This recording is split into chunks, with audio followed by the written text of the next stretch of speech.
सदाबहार सच्ची कहानियों पर आप सभी का स्वागत है। मेरी अभी नई नई शादी हुई थी और मेरी शादी को केवल 4 साल हुए थे और मेरा एक छोटा सा बेटा था जो कि 2 साल का था और मैंने लव मैरिज की थी, इसलिए ज़िंदगी बड़े आराम से कट रही थी।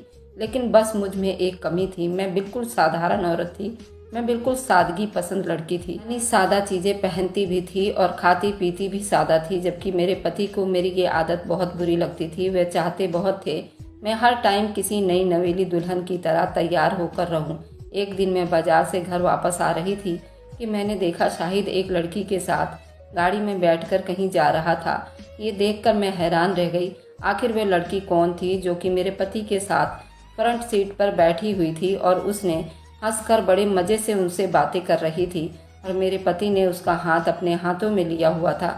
क्या पता शाहिद के कोई रिश्तेदार हो, फिर उनकी कोई पुरानी कॉलेज की दोस्त हो। उस रात बहुत देर से वह घर आए थे। मैं उनके इंतज़ार में जागती रही। फिर जब मैं शाहिद से देर से आने की वजह पूछी तो वो मुझ पर ही बरस पड़ा था।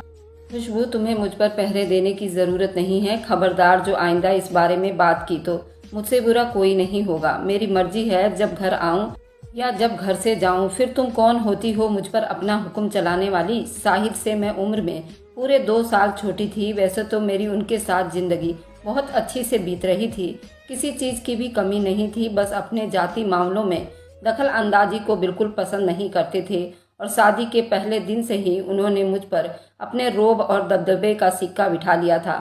मुझे उनसे कोई बात कहनी होती या करनी होती, पहले मुझे 2 घंटा सोचना पड़ता था, क्योंकि उनकी कही बात पर कोई भी सवाल उठाने का मतलब अपने ही गर्दन पर छुरी चलाना था। मैं जान गई थी कि शाहिद बहुत शातिर है और बहुत अक्लमंद थे। अपने खिलाफ एक शब्द सुनना पसंद नहीं करते थे।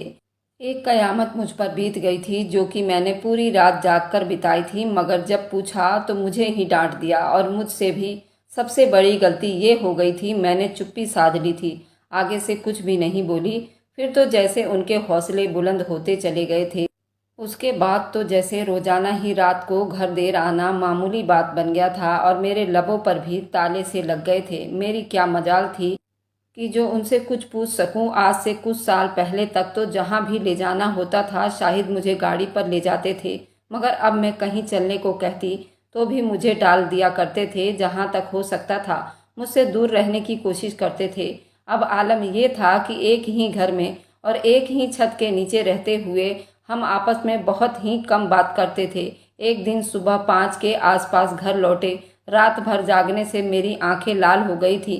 खैर, फिर मैंने हिम्मत करके कह दिया कि अब अगर वह उस लड़की से मिले तो मैं ये सारी बातें अपने पापा से बता दूंगी। लेकिन उस दिन तो शाहिद ने हद ही कर दी। पहले तो उन्होंने बिल्कुल साफ मना कर दिया। मेरे पूछने पर हैरत से बोले कि लड़की? कैसी लड़की? कौन सी लड़की? लड़की भला? मैं तो किसी लड़की को नहीं जानता। मगर जब मैंने उन्हें बताया कि मैंने खुद उस लड़की को आपके साथ देखा था, वह भी आपके उसके साथ कहीं जाते हुए देखा था, ये सुनकर तो शाहिद गुस्से में आ गया था और मुझे धमकी देते हुए कहा, खुशबू, अगर तुमने ये बात अपने पापा को बताई तो याद रखना मैं तुम्हें डिवोर्स दे दूंगा। मैं सोच भी नहीं सकती थी कि ऐसा भी कह देंगे। मैं एक नन्हा मुन्ना बेटे की माँ थी और मैं ये भी नहीं जानती थी कि ऐसा भी कर सकते थे, और अगर ये भी हो गया तो मुझे अपने बेटे से जुदाई सहनी पड़ेगी। मैं अपने पति का हर जुल्म सितम खुशी से सहने पर मजबूर हो गई थी, मगर मेरे बेटे से दूरी का सोचना मेरे लिए नामुमकिन था। मैं चुप हो गई। फिर एक रात मैं गहरी नींद सो रही थी। मुझे घर में कुछ खटपट का महसूस हुआ था। कुछ खटकने से आंख खुल गई थी। वैसे भी सर्दियों की लंबी लंबी रातें थीं। मैं कुछ देर तो यूं ही बिस्तर पे दुपक कर पड़ी रही। मेरे ख्याल में शाहिद अभी घर वापस नहीं आए थे, क्योंकि वह आधी रात के बाद ही घर आना होता था। उनका रोज का दस्तूर बन चुका था। घर में दोबारा से बातें करने की आवाज़ें आने लगी थी। मैं सोचने लगी, क्या कोई घर में चोर घुस आया था? ऐसा ख्याल आते ही मेरा दिल धड़क उठा था और मैं डर गई थी। थोड़ी देर के बाद किसी की बातें करने की आवाज़ों ने मुझे चौंका कर रख दिया था, मगर आवाज़ तो शाहिद की थी। वे आ चुके थे। घर को बाहर से ताला लगाकर जाते थे और खुद ही ताला खोल कर आ जाते थे। दूसरी आवाज़ किसी औरत की थी। तभी माथा ठनका।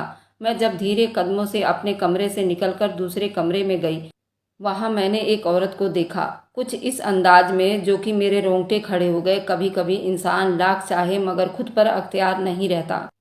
वह लड़की शाहिद के साथ ही सोफे पर बिल्कुल चिपक कर बैठी हुई थी। उस लड़की ने अपना सर शाहिद के कंधे पर रखा हुआ था। मैंने भी उस दिन अपना आपा खो दिया था। चाहिए तो ये था कि मैं बर्दाश्त कर जाती, लेकिन मुझसे बर्दाश्त ना हो सका और फिर ना चाहते हुए भी मुझ में अपने हक के लिए इतनी ताकत कहाँ से आ गई थी। मैं इधर उधर देखा तो जब कुछ भी ना मिला तो जूता निकाल कर उस औरत को दे मारा। बस फिर क्या था, शाहिद तो जैसे गुस्से में अपने आपे से बाहर हो गया। उस 2 टके की औरत के सामने मुझे बुरी तरह से मारा पीटा, जबकि मैंने एक मिसाल सुनी थी, ताली हमेशा दोनों हाथ से ही बजती है। सिर्फ मर्द ही जालिम नहीं होता, कसूर कुछ न कुछ तो औरत का भी होता है। अब मेरी समझ में ये ना आया कि यहाँ पर मेरा कसूर था या मेरे पति का। उस रात के अंधेरे में किसी गैर औरत को लाना किसी भी तौर पर जायज नहीं था। क्या उस पर भी पत्नी को बिल्कुल चुप रहना चाहिए था? ये बात मैंने ना समझ सकी। शाहिद का गुस्सा आपे से बाहर हो रहा था। मुझे कहा कि अभी इसी टाइम मेरे घर से निकल जाओ। ये कहते हुए शाहिद ने मेरे मुंह पर एक थप्पड़ मारा था और मुझे धक्के देने लगे, लेकिन वे औरत लाख बुरी सही। फिर अचानक से उठकर बोली, शाहिद 1 मिनट ठहरो, सुबह जो मर्जी फैसला कर लेना। ये तुम्हारी पत्नी है, लेकिन इस टाइम उसको यूं घर से बाहर मत निकालो। ये बात कहकर औरत दरवाजे के आगे खड़ी हो गई और उसने मुझे घर से ना निकलने दिया। सच कहती हूँ कि कोई भी आदमी जब अपनी ख्वाहिश के गुलाम बन जाते हैं तो फिर वह इंसान नहीं रहते। इसी तरह उस टाइम शाहिद भी तो जल्लाद बन गया था।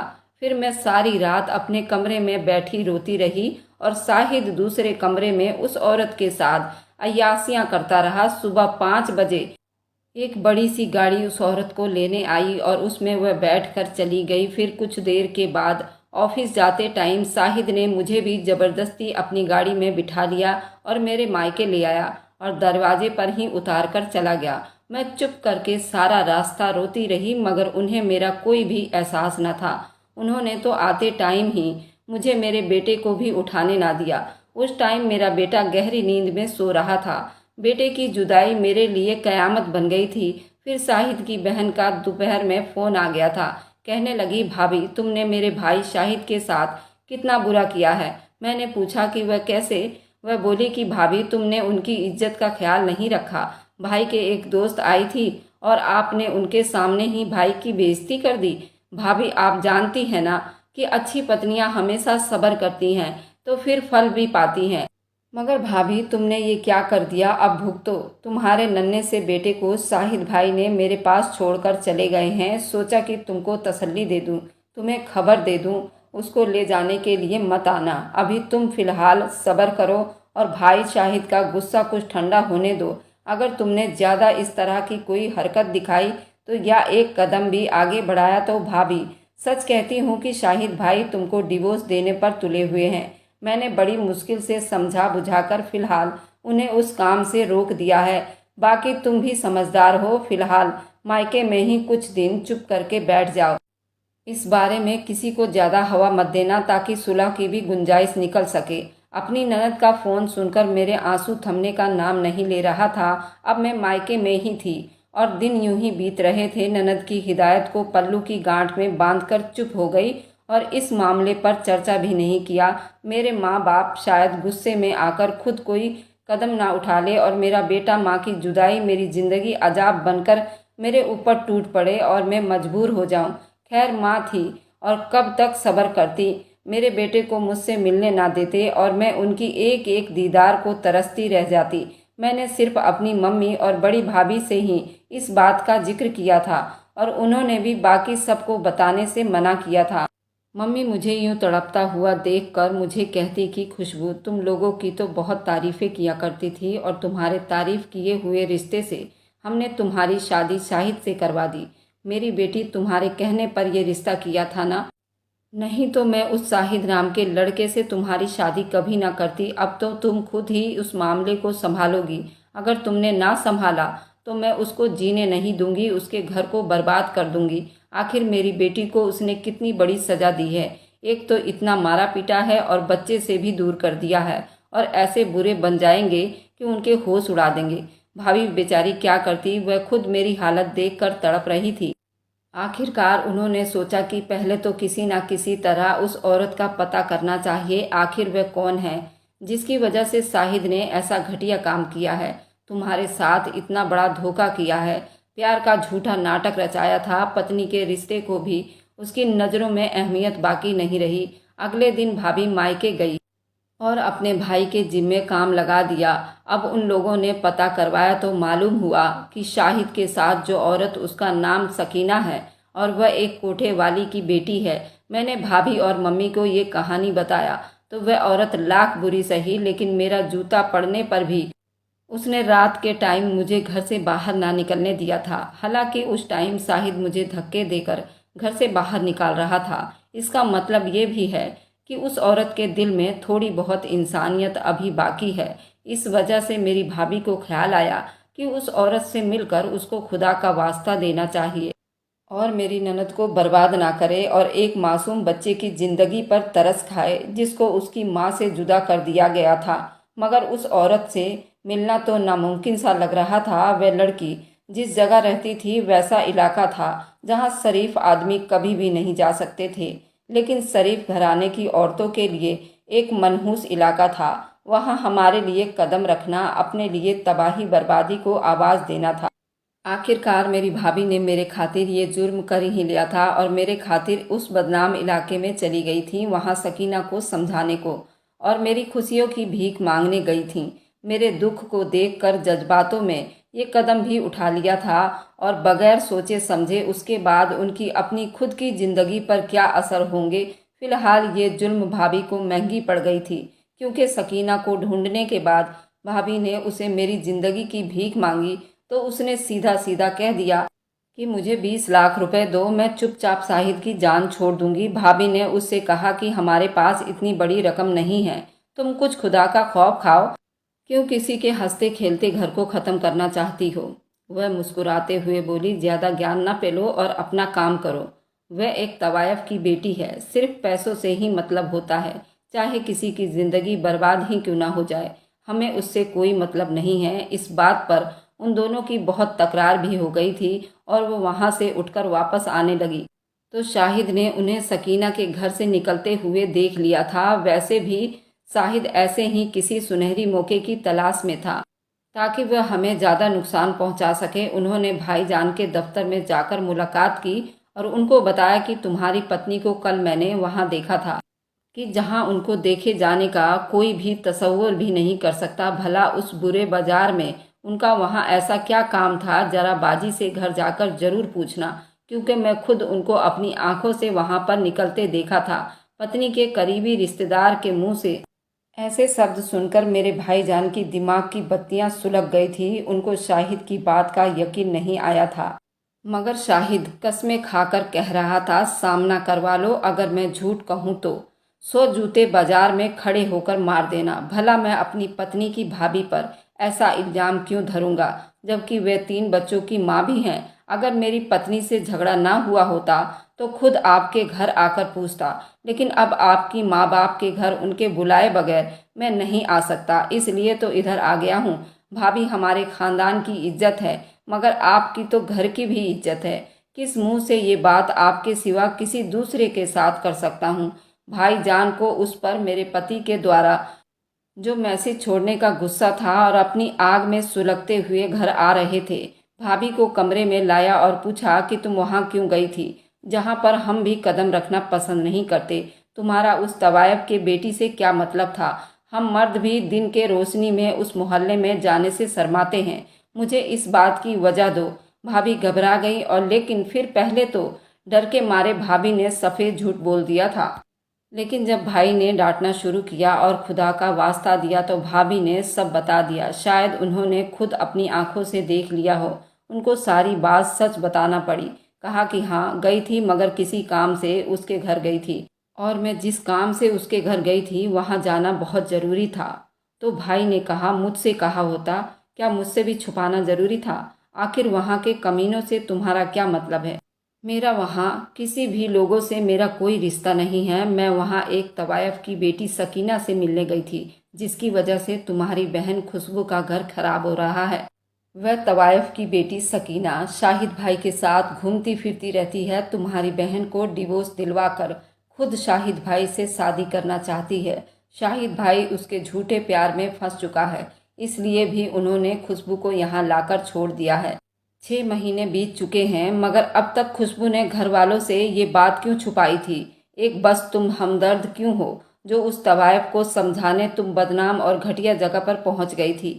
ये बात थोड़ा गंभीर है और ये मामला कुछ और ही है। आपको शायद शाहिद भाई ने भड़का दिया है। आप अपनी खुशबू बहन से पूछ लीजिए। अब अपने आप को बचाने के लिए ये बात कह देगा जो तुम कह रहे हो। शाहिद बहुत ही गंदा इंसान है। उसका चक्कर सकीना के साथ चल रहा है। इस बारे में आपको कुछ भी नहीं मालूम है।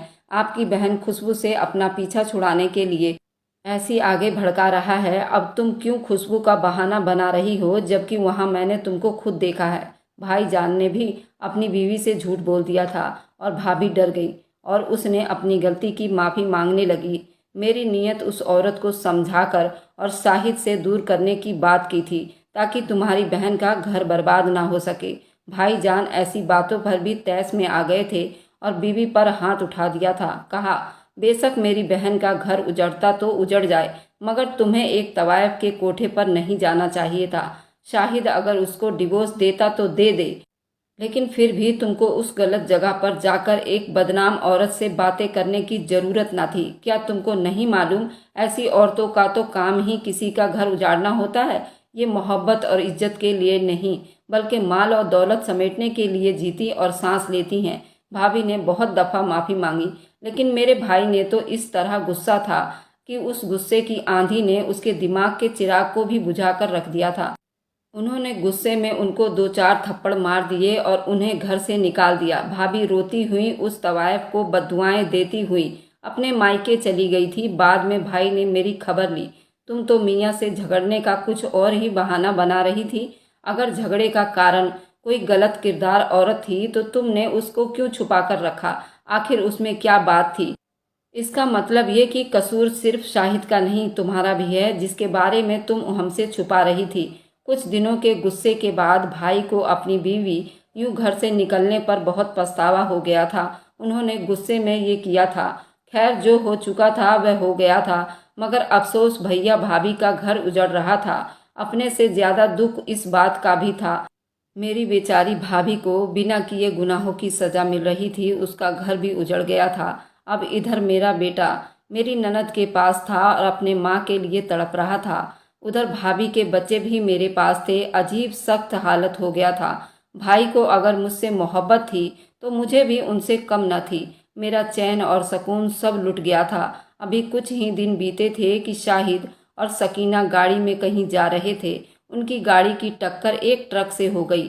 शाहिद को भी काफ़ी चोटें लगी थी, मगर सकीना की हालत बहुत नाजुक थी। उसे फौरन अस्पताल ले जाया गया। गाड़ी भी बिल्कुल तबाह हो गई थी। सकीना के दोनों पांव जा चुके थे और सकीना को उसके किए की सज़ा मिल गई थी। दूसरों का घर बर्बाद करने चली थी, खुद तबाह हो गई थी। ये बात बताने के बाद खुशबू के माँ बाप ने यही फैसला किया कि अब खुशबू को अपने घर वापस चले जाना चाहिए और जाकर अपने बेटे को खुद संभालना चाहिए। आखिरकार मुझे घर ले गए। अब उनका किसी लड़की से कोई चक्कर नहीं था। मेरे माँ बाप ने बच्ची की वजह से मुझे उनके साथ जाने दिया, क्योंकि उन्होंने मुझे अभी डिवोर्स नहीं दिया था और ना ही मेरे माँ बाप के साथ कभी कोई बदतमीजी की थी। तभी मेरा घर बच गया था और मैं वापस अपने आशियाने में आ गई थी। मेरा बेटा भी आज मेरे पास है और मेरा घर भी बस रहा है और भाई और भाभी का रिश्ता भी दोबारा मोहब्बतों से भर गया है। इस किस्से के बाद मैंने खुद को बदलने की बहुत कोशिश कर रही हूँ। मैं खुद को वैसा ही बनाना चाहती हूँ जैसे मेरे पति चाहते हैं, ताकि आइंदा कभी मुझे छोड़कर कहीं न जाए। आज मेरे पति मेरी इस कोशिश से बहुत खुश हैं और हम एक हंसी खुशी ज़िंदगी बिता रहे हैं। आप सब मेरी खुशियों के लिए दुआ करें। अगर आपको आज की कहानी पसंद आई है तो वीडियो को ज़रूर लाइक कीजिएगा और अपने दोस्तों के साथ शेयर भी कीजिएगा। और हाँ, अगर आपने अभी तक हमारे चैनल को सब्सक्राइब नहीं किया है तो ज़रूर कर लें। मिलते हैं हम अपनी कल की नई दिलचस्प कहानी के साथ। मुझ पर सदा अपना प्यार और स्नेह बनाए रखें। सभी को मेरा प्यार भरा नमस्कार दोस्तों।